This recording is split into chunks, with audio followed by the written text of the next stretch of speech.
This is the Moondog, Greg Murray, and you're listening to the Pro Wrestling Enforcers podcast. All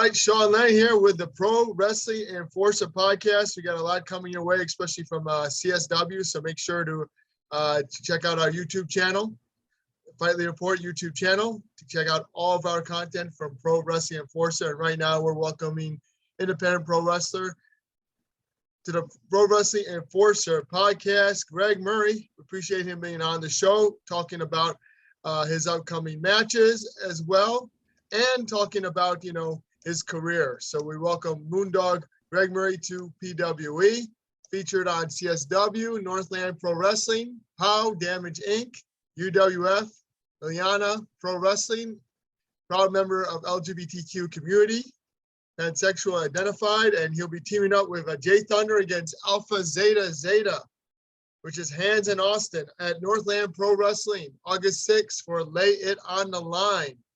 And a match to be determined at CSW Rotten to the Core, August 19th. And I'm sure he'll have some more matches to announce as well. We appreciate you being on the show. How are you doing today? I'm doing very well. Thank you very much for having me on. Anytime. Talk about starting off as a pro wrestler. What inspired you? Was it a particular match? Was it a wrestler? Was it a period of time? Well, it was definitely, it was 2008, September. My dad was flipping through channels and he lands on Sci-Fi. And it was Tommy Dreamer versus Jack Swagger in an Extreme Rules match on ECW. And I was hooked from there. Definitely. What in particular about that match got you hooked? Or was it just the show in general? I've always wanted to watch wrestling because I always played the video games as a kid, because my sister and her friends played the games and her friends watched wrestling. She didn't, but she played the games. And I always told myself if I could find it, I'd love to watch it. And then my dad found it. And then I started watching ECW every Tuesday, Raw every Monday at my dad's house, and SmackDown every Friday at my mom's house. Awesome. Yeah, I remember those days. I think pro wrestling is just not the same as it used to be when we go back and look at, Attitude Era and ruthless aggression. That was so much more fun as a fan growing up. When you started to train, talk about that. Did you feel welcomed when you started training? No. At Premier Pro Wrestling, if it was after COVID, and not after COVID, it was actually during COVID, but it was after the shutdown. That's what I meant. I had the thought, well, what if we just tried, so because I always wanted to be a wrestler, but I was like, no, it's not going to happen because no athletic background, have no self-confidence. In fact, I still have issues, a little bit of issues, but they're a lot better than they were back then. So I just gave it a try. Again, no athletic background. I was 287 pounds.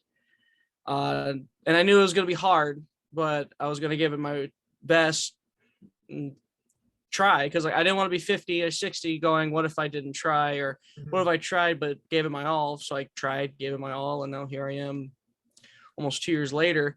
But I was definitely one of those, this guy's only going to last 2 weeks. And then 3 weeks go by, 4 weeks go by, 5 weeks go by. I'm still coming, still training. And then eventually when I debuted as a ref, that's really when the locker room really accepted me at PPW. Started inviting me out to the post-show lunches or dinners and shit. So I was like, fucking finally. Oh, sorry. All right, finally. You're fine. Okay. I was able to make it. Make it. Well, my goal really was to have a match, because I didn't think I could get that far.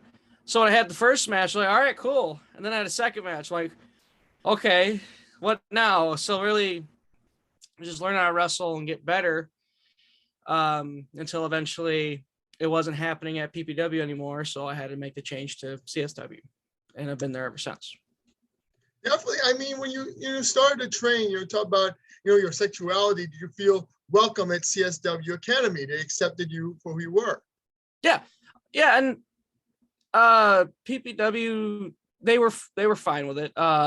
There's jokes, but my dad's made worse jokes than whatever a wrestler says to me. So, and I find them funny, because I know the difference between when someone's joking with you and when someone's being a Right. jerk. But it was definitely more in CSW because in PPW I was the only gay guy there. Well, so like I was the flamboyant one, which there's people that still to this day they're like, oh, I didn't know you were gay. So then I go to CSW and I made this joke to Joey and Mateo, and I made this joke to those two before. They made me look straight, Right. Definitely high on the flamboyancy, and I love them for it. And they're pretty much my wrestling parents.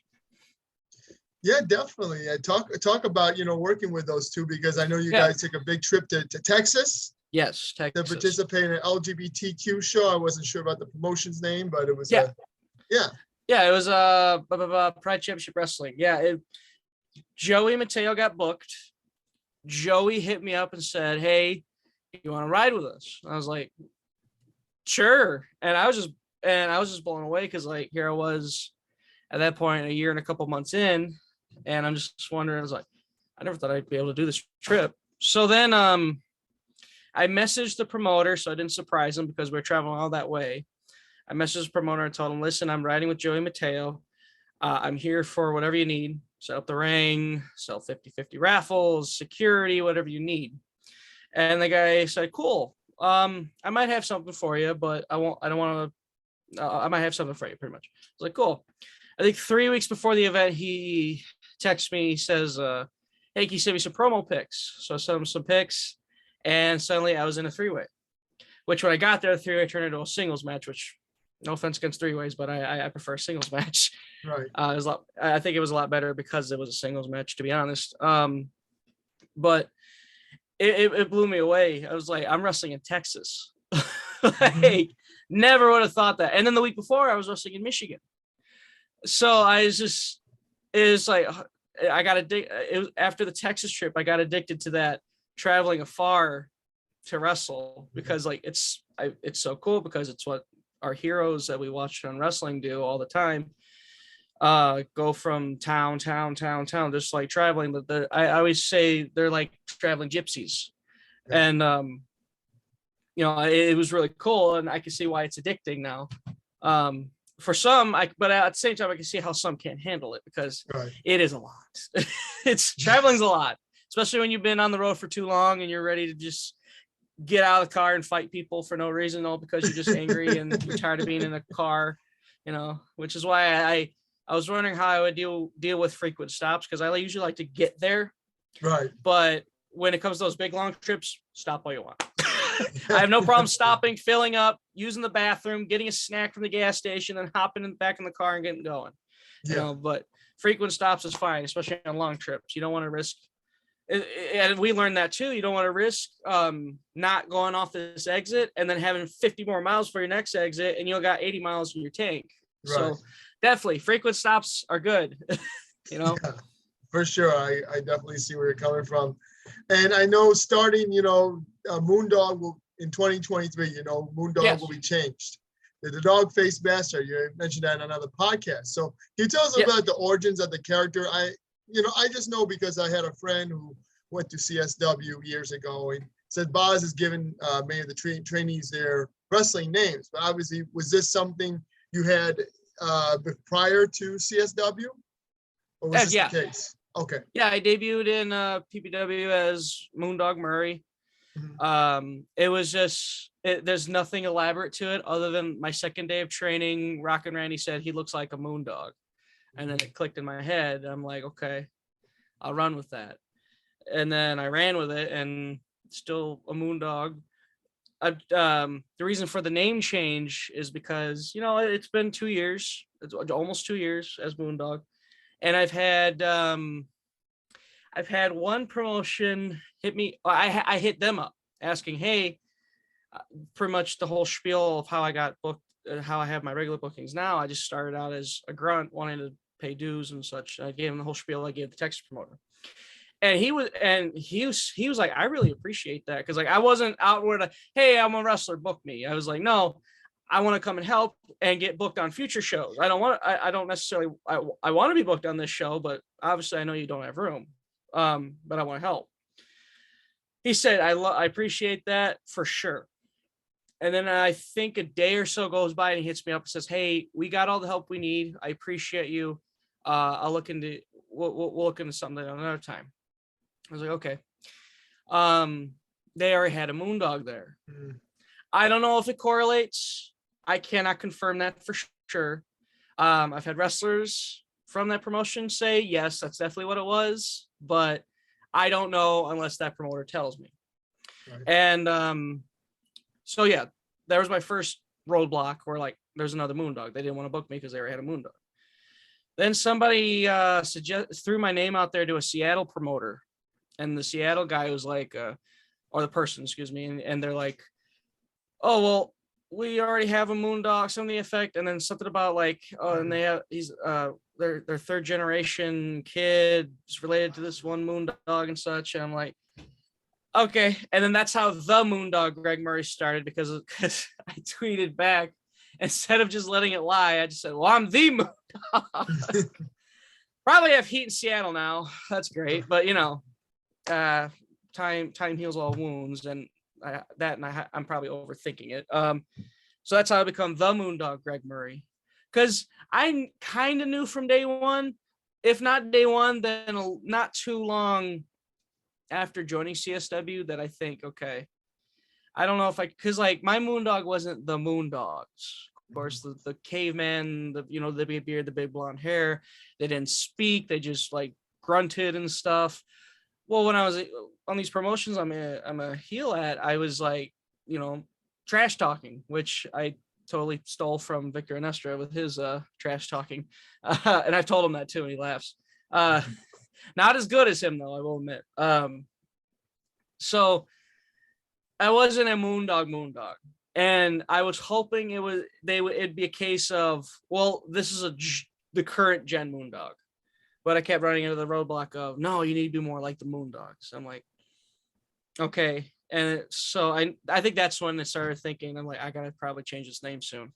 And then, so after the 2 missed opportunities because of my name, that's when I realized, like, all right, let's change this name. And I came up, I don't know how I came up with the name, because like when I do Twitch streams, I'll get bored and just come up with like alliteration. So like, I'm trying to think of an example. The Mega Mania Adventures of Alice Cooper or something like that. That's just a name. That's just a name I pulled out of my head.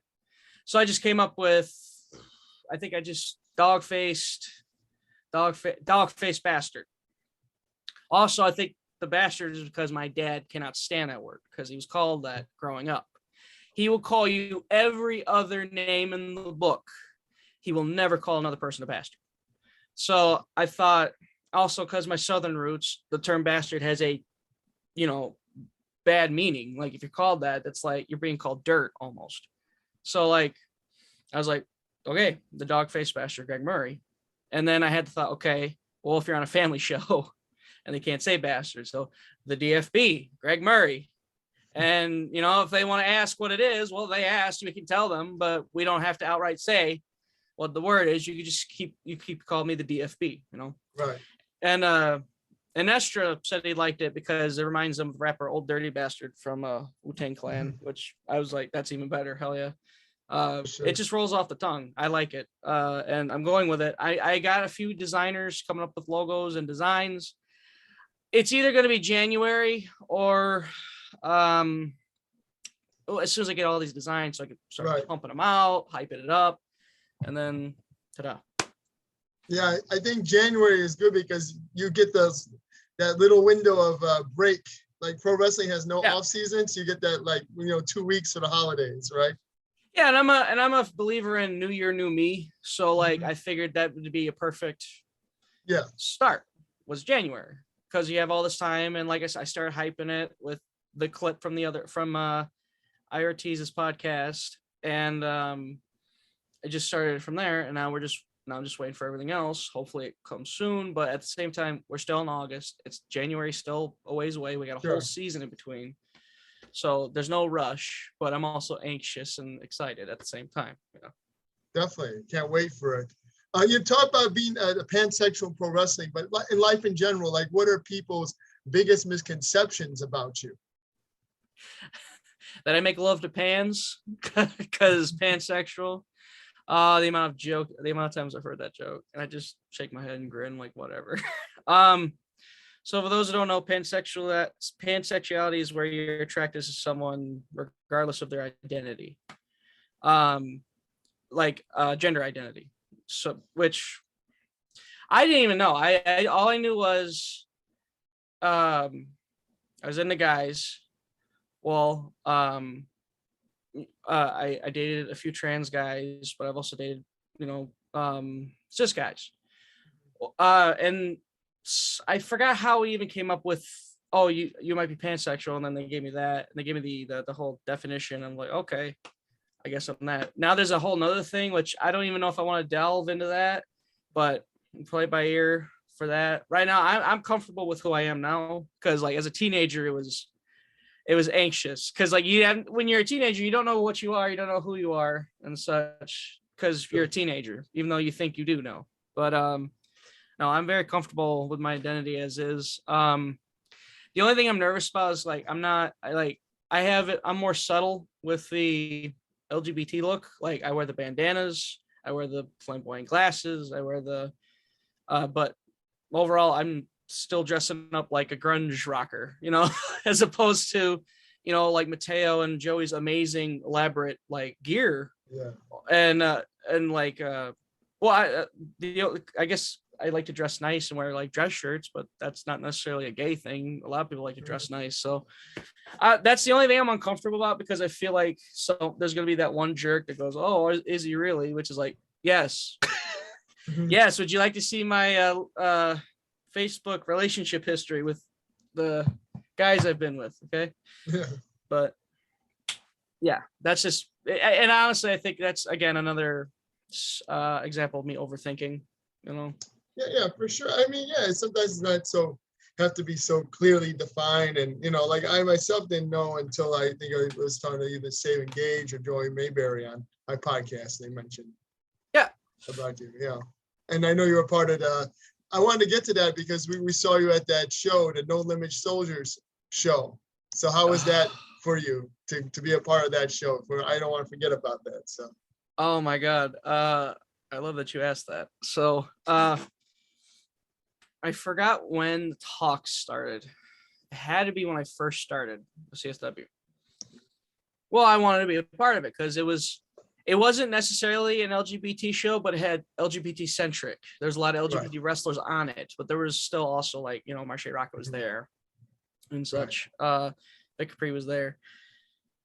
But so, excuse me. I pretty much asked the same pitch I said earlier to Coda, because it was ran by Coda Holiday, Jax Johnson, and Sabin Gage. I told Coda, I'm here if you want to help.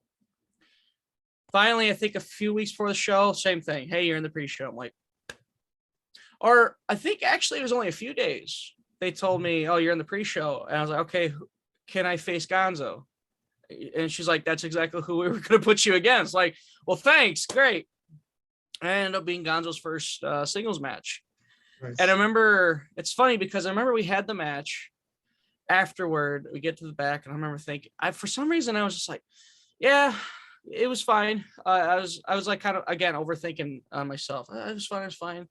But then I watched it back and looking at it, I'm like, this is solid, And then when you take the fact that this was Gonzo's first singles match and such, and I remember there was a few things, but unless I pointed you out to them, you'd never know what those things were, unless you were maybe a wrestler who could see, okay, something looked off there. But no, unless I pointed it out, I don't know if you could have known.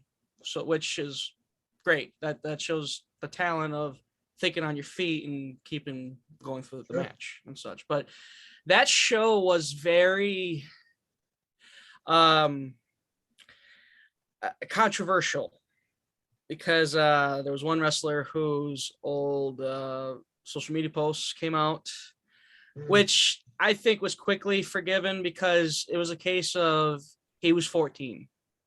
We say dumb stuff when we're 14. And I know, and we all know him now. We know he's not like that. So it was pretty quickly forgiven, but it affected the card because that was supposed to be the main event, I believe. That's what I believe. I think it was supposed to be the main event because I remember being told or hearing about it. But they just switched spots, and the match was still really good, actually. Those two beat the hell out of each other. There's also financials, we'll say, that one person didn't help at all. One person might have helped a little, but it all fell on one of the guys. Right. And they got royally screwed. And even after being royally screwed, they're like, oh, like, NLS2. And I don't think that'll ever happen. Or it might, but not anytime soon. But it was definitely a talking point for a few weeks. There were wrestlers that pulled out because of certain things. But at the end of the day, I guess it's easy to say because I was a wrestler that was there. It was a fun show to be a part of. Matches were great. I got to meet Kid Bandit, MV Young, like people I, follow online, and they're coming to Chicago. I'm like, yeah. So that's why, you can say what you think about taking pictures with wrestlers, but like, these are memories you're creating. So I got a picture with all of them and such. And I do look back on that day and smile because it was a fun night for us wrestlers, Yeah, that's good. I did talk to Saban about it, and a lot went into that show, and he's not sure he'll ever go through that again. I wasn't. I didn't want to go to. I didn't want to name drop. I didn't know. Okay. So, but I pretty much. But okay. If he's telling you that, okay. I'm glad I was able to back him up a little bit on it. Yeah, sure. No. Yeah. Yeah, I mean, he's been he talked about it on the podcast we did before the show happened. Yeah. He told me everything. He said, "Oh, I'm in charge of booking it, and in charge of He seemed like he was taking the lead on everything. So he talked all about that on the podcast prior to the event. Yeah. And now afterwards, it was a successful event. He said there was a lot of matches too. He would have narrowed down the matches. Definitely, yeah. I would suggest not. It's your show, but definitely. Getting Jax and Saban on again to talk about, assuming they want to talk about it. But like, I would love to hear that interview and like hear their side of the story, because I'm just coming off what we are being told secondhand, like things. Secondhand information. Yeah, for sure. We'll definitely get involved, and everybody can check that out on IWTV Live as well. Can find the replay. Yeah, that's cool. I know it had a great. Combination. You had like Kylie Ray, you had Heather Reckless, you had, people from CSW and other promotions. So it was a lot of fun. Talk about who do you emulate when you wrestle? I should be emulating the Moondogs more a little bit. Like, I really, there's like. Trying to heel stuff, definitely I emulate an Estra a lot, just with the trash talking. But like, it's a combination of a lot of guys, like the top rope knee drop that I'm trying to do, that's from Rick Rude. The headbutts, everything, that's all from Dogs, JYD, Moondog, like, think of all the dog characters throughout the years. I'm taking a little bit from that. I'm trying to take, put in the heart of like Tommy Dreamer, who's one of my favorites, like, but also at the same time, still trying to learn, trying to keep myself grounded and remember that I'm still not 2 years in, and there's so much to learn. Yeah. And usually I love that anytime like a veteran watches the show, like they have a laundry list of things to give me to work on, because all right, now I know what to work on. Definitely. I mean, how do you feel about some of the more dangerous matches you've seen? We had the street fight at the St. Patrick's Day Slam in Northland. Oh my God. I was shocked. I was shocked. I mean, I go to the death matches, and obviously it wasn't at the level of a GCW or ICW, but you did. But it was definitely shocking. Yeah, there was light tubes involved, and also CSW, the street fight in Heat of the Night last year, and even the women's ladder match. I mean, it's still crazy bumps. So I could definitely tell you something about the Irish street fight. So we're all laughing because it's an Irish street fight. So what do light tubes and doors have to do with it? If anything, but it was Cody's. It was Cody's vision, and of course we support it because we all love Cody. And Cody, I think of Cody James as the guy who he's going to try it all once. Yeah. No matter what match type it is, no matter what move it is, he's going to try it once, because I think by the end of his career, no one's going to be able to tell him, you didn't do this, you didn't do that, you didn't do this, because he's going to be like, he's going to either have a response goes, well, no, I didn't do that, but I did that, or yeah, right, but I did do that, And I respect Cody for that so much, but that everybody was watching it and we're just amazed because holy hell, and the glass and the plumes from the glass went everywhere, and I'm watching this from my merch stand, just holy cow. It was great. What's funny is PPW, who they run Woodstock every week. Word on the street is a certain promoter from PPW tried to get Woodstock to shut down Northland. Oh wow. And obviously they're just they're no fans got hurt. They're all this stuff. It's one of those, they're in my territory because right, it's the 70s when it's 2022. I mean, yeah, we can take inspiration from all that, and Lord knows Boz will be like, check out this guy, check out this guy, check out this, look what they did, and he's right. He is right. But the other guy is a little too stuck in there. I will take Boz over that any damn day. Yeah. But yeah, it was funny because the drama that started when all it was just Cody wanted to have a death match, and he did it, and it was a spectacle. I loved it. Yeah, that was amazing. So, could you see yourself in one of those matches one day? And I think with enough convincing, maybe. I wouldn't mind doing a barbed wire match. Nice. It's just, I think that it's just glass, because I think glass scares a lot of people, and it scares me because that can mess you up. Was it the Matt Cardona Nick Gage match? Yeah. Blew a gash in his arm from one of the glass. That can happen. But I figured because there's a shoot interview Kevin Owens did before he went to WWE, and he talked about that. He goes, I'll do barbed wire. That's as far as I'll go. So it's if Kevin Owens can do it, I can do it. I can do the barbed wire at least. But the glass, a little more convincing, I think, might be needed done before I would ever agree to it. But true. So more like never say never. Oh, sorry. Yeah, I said more like Brubaker and Rick Capri, that you could do something at that level. Yeah, that was a crazy match too. Absolutely. I think I came in a month after that match too. Oh, okay. Joined CSW.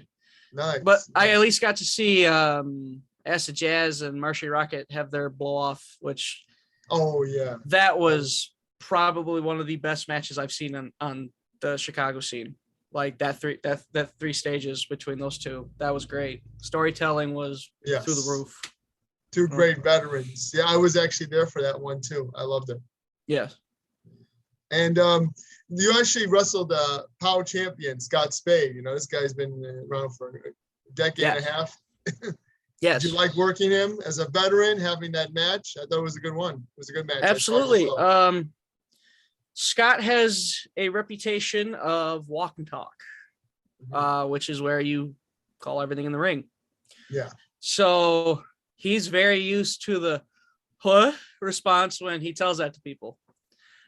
But at PPW, they, like I said, the guy that runs it is very old school. So a lot of this, there's a couple matches I've had where it was called in the ring, or we would know the finish and go from there. Right. You know, we know the finish and the comeback, and maybe a spot or two. So pretty much he said that. I was like, oh, okay, and he was like, oh, all right.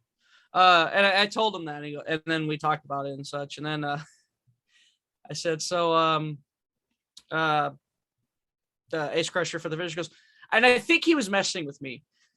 No, I was thinking the pile driver. I was like, okay. He's like, okay, do you know how to get up for it? Like, yeah. All right. I got up for it. My feet went through the roof because the ceiling's like this low. Like you can only get out, you can barely get on the second rope. Right. I love that building. It's great. It's probably my favorite locker room too, being a walk-in fridge.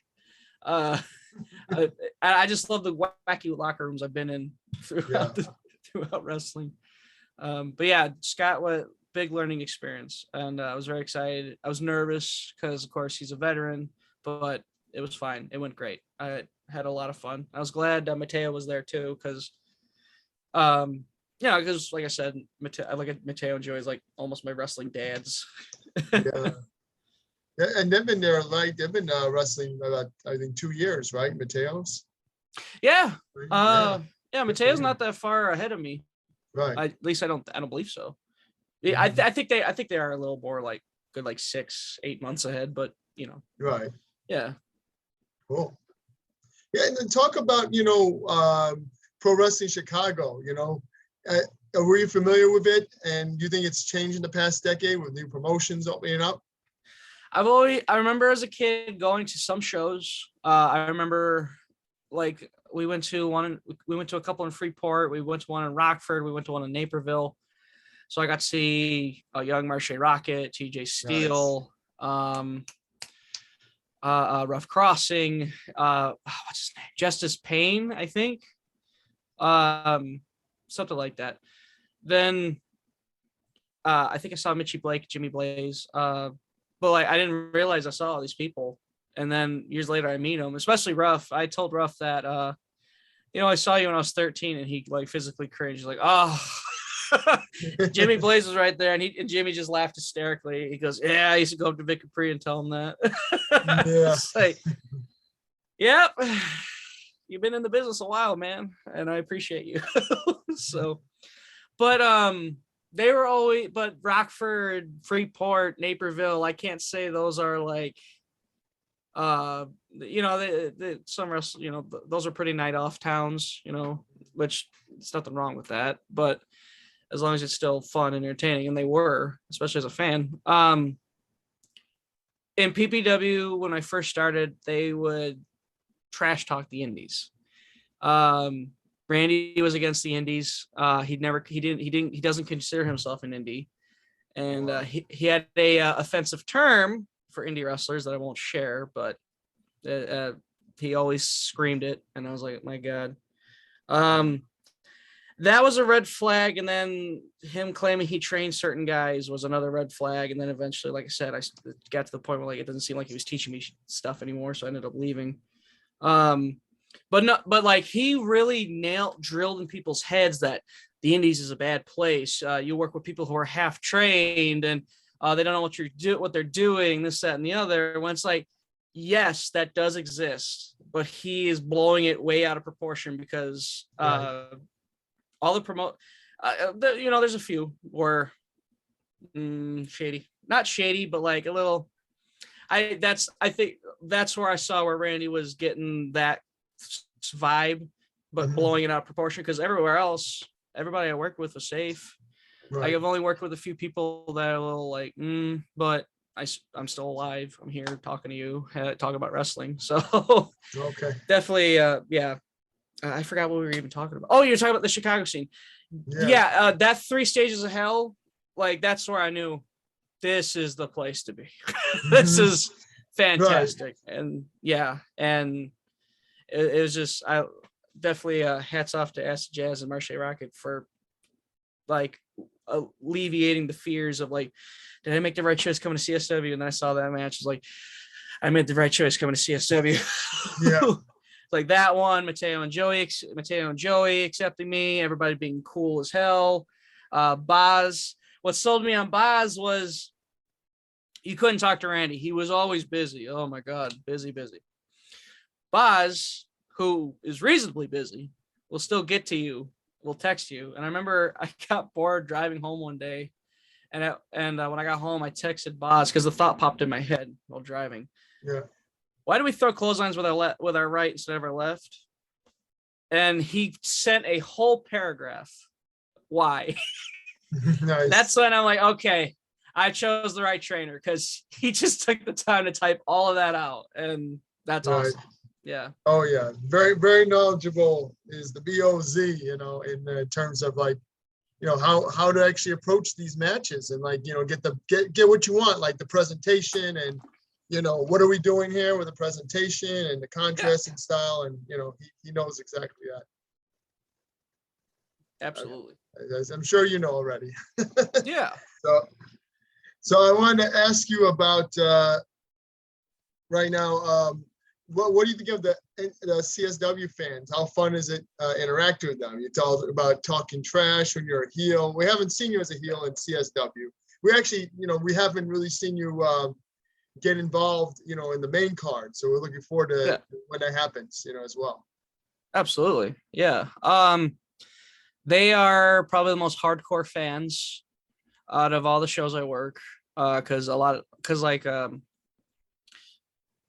you know, the other promotions, I'm failing to describe the fan. They're more like, you know, family, friends, and people are like, hey, there's wrestling in town. I'm going to go see that. You know, like CSW is like a lot of like hardcore fans like flock to this, along with the local, hey, wrestling's in town. Let's go see it. And friends and family of wrestlers and such supporting their family and friends.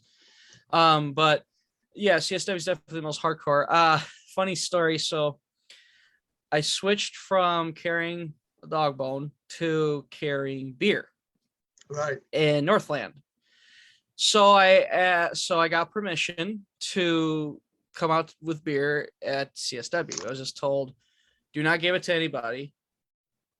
Do not give it to anybody and do not pour it in anybody's mouth. I was like, right. Absolutely not. So, but like, I'm thinking, cause like in Woodstock, it made more sense. Cause like Woodstock's a lot more rural and such. And, you know, drunks, they'll just say it.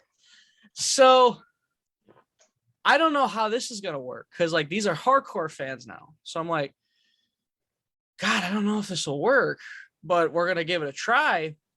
I come out, I raise that 6-pack over my head. All the beers in the crowd go up and I hear, yeah.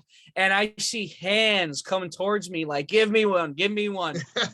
And I realized, and then in that moment, I just smiled and went, wow, I think wrestling fans might be a bunch of drunks. Which, you know, I could be a drunk. I'm a drunk too. So I have some big relation, but it was amazing. Like I said, I see all those beers go up. I'm like, oh my God, this is working.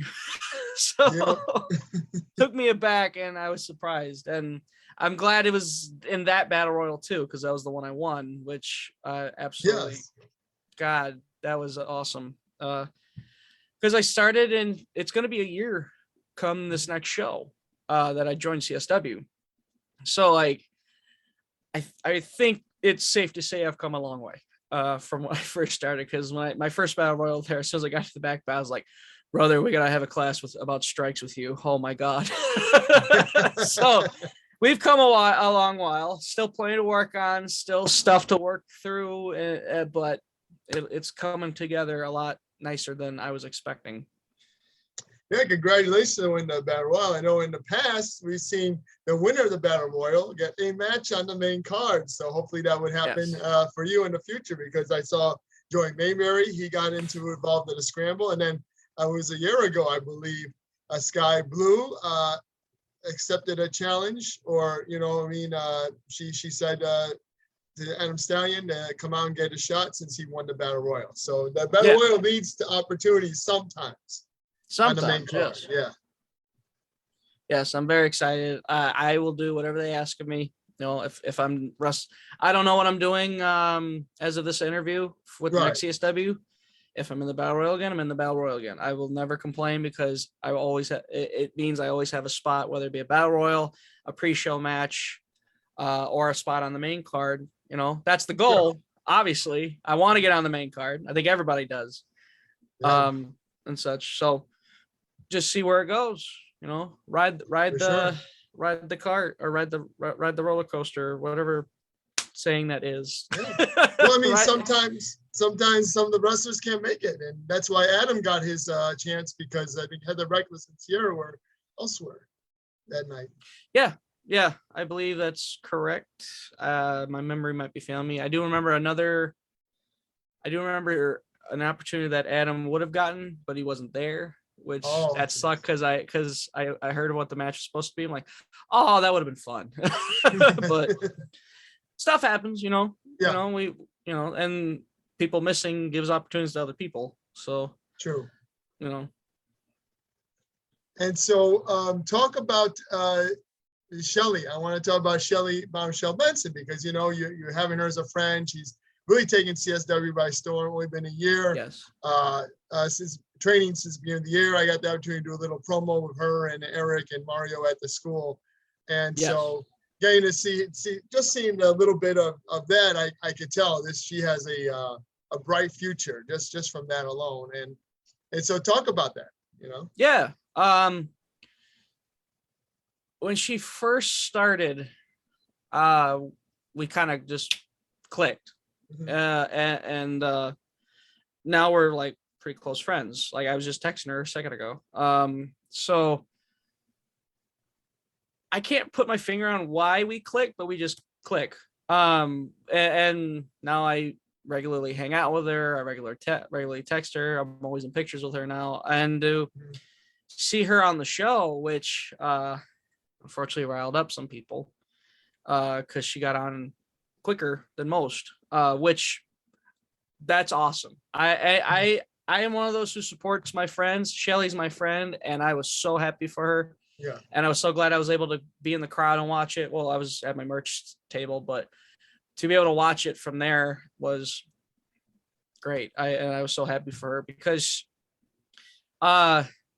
she like me when I first started, I had confidence issues. Well, sometimes she has them, but it's funny because we're doing drills, right? And we'll be like, Shelly, it's your turn. And Shelly's like, I can't do it. And we're like, no, yes, you can. Yes, you can.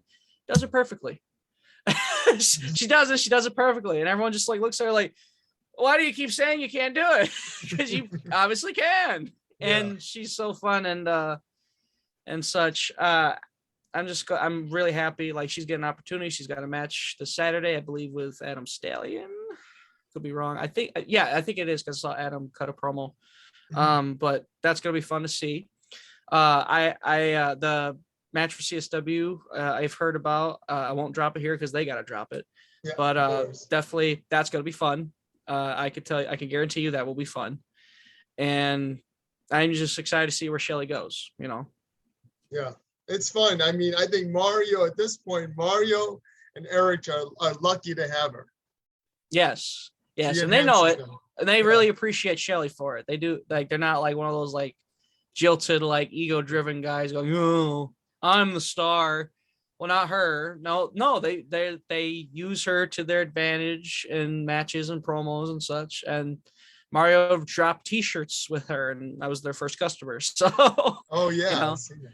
yeah, I absolutely adore Shelly a lot, and I can't wait to see what else she has in store for not just this year, but 2023. I'm very curious about. Oh yeah, I'm bookings will be coming in for her. Absolutely. So yeah, and yeah, we're sorry to hear about her dog. Yes, she So we'll have to post. Ramon, he's 7-month-old puppy. He started getting swelling on the side of his face. He's gonna have surgery, I believe, next week. And I did a Twitch stream to see if I could raise any money to help it. But I got to I was able to donate some, and I'm happy to see that GoFundMe is kicking off, because like, Cool. you know, it's helping Shelly, you know, because unfortunately vet bills are expensive, you know. Oh yes, I've been there Yeah. before, so yeah, I'll definitely post that in the interview as well. Yeah. Can you tell me the differences, working with Boz, working with Jimmy Blaze, as you spend time with both CSW and POW? I don't know, both them come to mind when you think of Chicago wrestling. I mean, there's a few others as well, but Yeah, you predominantly work for both of them. Jimmy is what I wanted Randy to be. Okay. When it comes to the old school training and such, because Jimmy is an absolute mentor, and the POW guys are a huge family. Like every time I go there, I feel the love between all of that whole roster, and how welcoming they are to me and Mateo and other outside guys that get bookings for POW. They're like the sweetest people, easy to work with, very character driven too. That's a big strength for POW, is those guys are really character driven and they're fun. You will leave there remembering somebody from that roster because how colorful everybody is. Nice. And such. Boz CSW, I think is that good, is that in between where it's modernized but also has the old school stuff. Like Boz will still teach us old school ways. He's my cat decided to join in. Boz is very hands-on with Northland and our training there and like getting our stuff, like putting together the show and suggestions and such. So but like really I can't imagine ever getting through wrestling without those two, because like those two are such great mentors. So like I appreciate them both a lot. Like if it wasn't for Jimmy, if it wasn't for Jimmy taking a chance on me to having the bookings in Rockford and for POW, I have two regular bookings now. And then that opened the opportunity with Eric Freedom and UWE in Michigan. And I adore Eric as well. It's wonderful. Like all of them are great. Like the difference is just stylistically for wrestling, their wrestling styles. They're the same, but they have their own flavoring and such. And I'm just word souping now because I'm running out of things to say on the subject. No, it's cool. I think they're both dynamic personalities, yes. And you get to, talk to them both. Very, very nice gentlemen to talk to. I've had the pleasure talking to both of them. Yes. Wonderful guys. Yeah. You may not see them for years, but then you just run into them. Oh, hey, I remember you. And, such. Like what I experienced at like CSW and POW shows. Absolutely. And talk about your passions outside professional wrestling. I mean, you feel you've drawn inspiration for your character from comics, TV, movies? Music. Okay. Music is a huge inspiration to me, especially music videos and performances from artists. Like when it comes to like feeding off a crowd and working a crowd, one of the best things to study is Ozzy Osbourne on stage. One of my favorites to go back and watch is Scott Weiland and Stone Temple Pilots, their performance of Big Empty from this one festival. Because I think he's loaded, but he does not let up and is constantly moving during that song, and the delivery of his vocals, like, amazing. Also like the attitude, like I'm huge into grunge and like that, that FU attitude, but also being proud to be different and being vulnerable, showing emotions through lyrics and such, and then but also sounding like hard in a way. My entrance theme, My Name is Mud by Primus, like it's got, to me, it's the perfect song for me, because as a good guy, you hear the bass in the opening, you're like, oh, he's here, but if I'm a bad guy, they hear that bass and they go, oh no, he's here. So like it works both ways, because like there's a lot of songs I thought of, like, my favorite singer is Chris Cornell, favorite band is Soundgarden, and I would have loved to come out to one of their songs, but like anytime I could find a song that would fit, it would only work one way. where I have to be a bad guy for that song. I have to be a good guy for that song. Right. But like the My Name Is Mud, it's so manic. It's so manic, and it fits me because I'm a manic person. So, and I love it. Like it just hypes me up. Sometimes I blow myself up during the entrance, and I'm like in the ring going, which is not good. I catch my breath quick, thank God, but sometimes I get a little too into the entrance. Yeah, I mean, how do you control some, if you say you're a bit manic, how do you control that excitement? Like, where it's like wrestling training, wrestling shows, like medication. Yeah.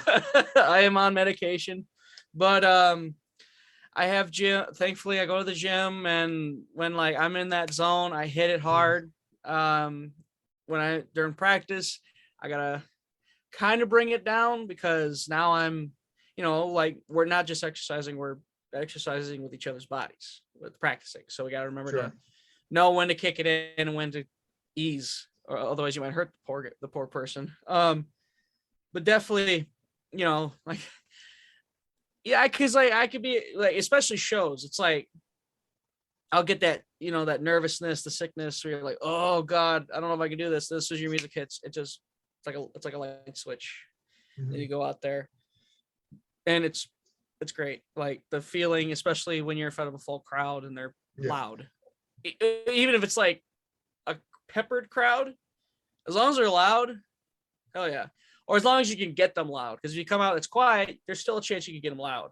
Which when there's no better feeling in the world than when you get like a peppered crowd to get really noisy, really loud, or just any crowd in general to get them loud. That's the goal.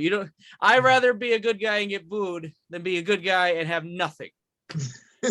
It's awkward. It sucks. Yeah. I had a match one time where I was the bad guy and I was wrestling a guy. Crowd didn't care. Right. Tried everything, nothing. Mhm. And you try as much as you can, and after a while you're like, all right, we gotta go home. Let's stop this, because we're not getting anything. So thankfully that was the only time that's happened. But that's what I mean, where I'm like, it feels awkward. Again, I'd rather be a bad guy and get cheered, a good guy and be booed. Please make noise. Please make noise. God. Yeah. Yeah, I know Chris Miller said the same thing when I had him on my show about, you can't get that reaction. Chris Miller is another great mentor. Yeah. Axel Rico runs Tuesdays, Boz runs Thursdays, but Miller's always there. And Miller's usually like, not, I would say second in command, but like he's usually the vet who like, takes charge and such when he has to. And great guy. I was terrified of him at first when I first started, but then I had that match with him, and then we had practices together, like where we're working with each other, and it was like, this guy is amazing. Like Chris Miller is amazing, and like I hope he gets opportunities, and I hope he gets signed because he deserves it. He is one of the best workers I've ever been in the ring with, is Chris Miller. Yes, definitely one of the best heels in the business right now. When you can just walk out and just immediately, Chris Miller sucks. Chris Miller sucks. And mind you, he's in a tag team with not right now, but like it was when I just remember, especially he was in a tag team and he was getting all the heat. They're booing Cody, but oh my God, they're laying into Chris. Like that is amazing. That is a huge goal to get to be that hated as a bad guy. Yeah, definitely. And I think a lot of some fans definitely saw the presentation that he was going for. I think they saw he had the imagery of I think it was the guy from the Fabulous Freebirds. He looked, you know what I'm talking about? Terry Gordy? Yeah, he looked like Terry Gordy. Bam Bam. With his new outfit? Yeah. I love his new outfit. Yeah, me too. And wanted to tell, for you to plug your Twitch streaming channel, and what do you feel you offer that other content providers don't? Oh, well, so it's the Shell Shut Network, which was a podcasting network I started with some close friends when I was like 15. A lot of those podcasts are now gone because I was 15. So had to do a little cleanup. Then it turned more into the YouTube channels and the Twitch stream and the Twitch channel, where I stream often. I stream what I like. You know, I've been streaming wrestling games, SmackDown vs. Raw, but I also play Batman. I also play Borderlands. I play whatever I could get my hands on. Resident Evil is another one I like to play a lot. Sometimes mobile games like South Park Phone Destroyer. Like that one was a favorite of mine for a little while on the Twitch. Sly Cooper, retro games. So you get a whole variety, whole smorgasbord of stuff on the Shell Shock Network Twitch channel. Sometimes we'll do live podcasts and such. And then if you miss it, I save everything. I edit them together into a giant 4 to 9 hour VOD and post it on YouTube. So if you miss that stream, but you really want to see me play it, there it is. I highly doubt you'll watch all 9 hours, but you have fun with it, you know? And then, when I find the time and can like edit stuff together, like for like a 10 to 15 minute video, I got the Shell Shock Network, which I also post like just the podcast, like video podcasts on too. That channel on YouTube, which, you know, it's a lot easier to post on VOD because, like I said, I'm constantly Twitch streaming, and it's easy to just plug all those VODs together and post them on that channel and such. Awesome. And what do you think is storytelling in wrestling a dying art, like selling and storytelling over like the constant pops of spots? Yeah. What's more conducive to a pro wrestling match, in your opinion? Definitely storytelling. If you can mix storytelling with amazing athleticism, that's the cat's meow. That's perfect. Yeah. Like, cause like that wrestling nowadays is very athletic. And you know, it's something I have to get more and more used to, but that's not going to happen right away. I got to do more, you know, training. And as I get better and better, I can get more. I'm finally coming off the top rope now. You know, I when I first got in, I was like, I don't know if I could ever do that. Now I'm finally coming off the top rope, you know. You know, but storytelling is also important because you don't and such. I can only speak so much being how new I am, but definitely I love those storytelling matches can be so fun. Yeah, especially when you're like heavy on it, because it hides stuff, you know, like especially if you're working with a newer guy. And like with me, sometimes it's a lot more easier to hide my weaknesses while also accelerating my strengths, you know. I definitely love, you know, the storytelling aspect of wrestling. It's a lot of fun too to do. And who else do you look up into pro wrestling, and why? Look up definitely Tommy Dreamer and Mick Foley, because you know, what more can you say? Like, it's like the fans relate to them because they are us, you know. They're the heart and soul of the fan base and such, because like they're guys who shouldn't have made it and made it and such. So they're so inspiring, and I could listen to, like, I'm loving Mick Foley's new podcast. Like, I can listen to him talk all day. Yeah, he's a great storyteller, and because like it's funny because like there's some podcasts I listen to where they just ramble, but like Mick Foley, when he rambles, it's so fun because like it's a fun story every time, right. So you don't mind it as much. But definitely Mick and Tommy Dreamer. Of course, another first favorite of mine when I was a kid was Triple H, because he was Triple H. He was cool. Like, what kid wouldn't like him? And such. But definitely Tommy and Mick Foley, those are my two like definite like heroes that I really connected to. For sure, man. They're great legends for a reason. Absolutely. Yeah. Hopefully they'll come by I know Tommy's been to CSW one day. Hopefully Mick will come by. Never know, right? Because they have Carlito on the 19th. So that's another legend. That's gonna be crazy. To get to say hi to him, at least, you know. Yeah. I'm not expecting to have full conversations with the person, right. But like, you know, just say, hey, pleasure to meet you, welcome to CSW, you know. It'll be cool. Yeah, for sure. Yeah. You guys had Scott Garland, Sky Tuhati there a couple months ago back, so yeah, he was cool. I thought he was cool, you know. I'm trying to think who else did we have. We had like Josh Woods. Yeah. We had Josh Woods. He was really cool actually. We had Davey Richards. I think everybody had very limited interaction with him though, but like he was, he was like, trying to put together his match. So obviously, Right. His students are very nice though. Like his students were very like, hey, nice to meet you. Like Tootie especially she's so sweet. I really am bummed out I missed that seminar. They had a seminar the next day at the school, Davey and his kids, his students, and Right. oh my God, I should have went. I should have went. It's driving me insane. But live and learn. I made a mistake. Yeah. I'm not making that mistake again. Yes. Hell no.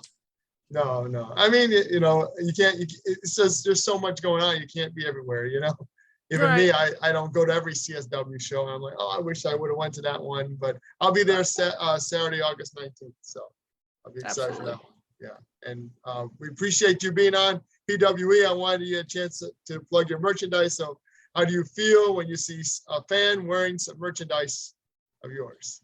Absolutely. It's awesome. Like the fact that someone took their own money and bought your shirt to wear, which my shirts are on brainbustertees.com. Look up Moondog Greg Murray and get some Moondog merch. Cause like I got 2 shirts up there. Got the one that I always rock, the blue with like the blue and such. And then there's the one with just me sitting in a corner, the black and white photo. Okay.